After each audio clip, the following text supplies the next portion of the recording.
On the 7th day of Megsmas, D16 gave to me Combiner Wars Leader Megatron.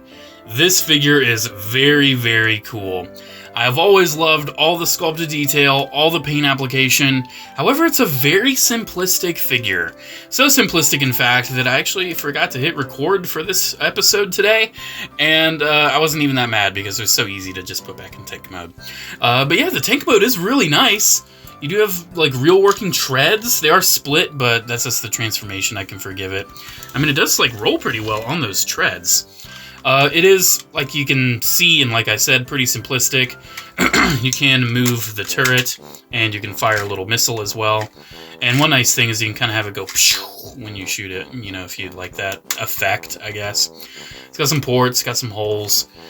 Pretty nice tank mode all around. This was actually my main shelf Megatron for quite some time, and it, unlike the little deluxe class, looked a little better next to MP10 when that was my main shelf Optimus. Alrighty, let's get this transformed. Pretty simplistic transformation, like I alluded to. And one interesting thing about this design for Megatron, it was, you know, used for Combiner Wars, so it wasn't like that Machinima show, which was kind of lame. At least I'm pretty sure it was pretty much that design. But this design for Megatron has been featured in some mobile games, like I think Earth Wars. This is like the main Megatron. But also, RoboSen, with their Megatron, pretty much just looked to this and based their Megatron off of this.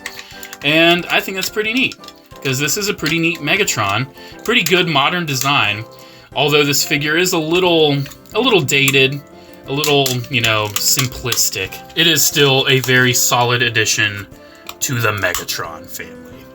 And yeah, this looks sick. It does look a little awkward when it comes to the proportion, like the arms look kind of close, you know, to the body, unless you have them spread out a little bit, and then they look a little too spread out. His shoulders are a little odd with the positioning of the hinge.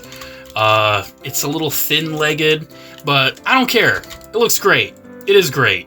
It's a very fun, old-school leader class. Well, I say old school. Old school when it comes to the size.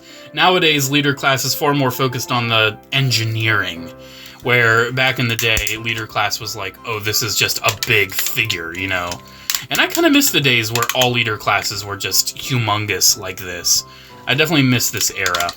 I really enjoy this head sculpt. It is a little interesting looking. I don't know, something about it. It just looks a little human to me. Very pencil nose. I don't know. But it's still a good head sculpt. It's still a good Megatron. I've always really enjoyed this one. It did get retooled and repainted for Armada Megatron, interestingly. I may be mentioning Armada Megatron for a reason. Wonder. But yeah, really nice Megatron. Really do like it. Some of the articulation's a little lacking, like the knees ain't that great. But a lot of it's pretty, you know, pretty up to snuff. It is what you would expect.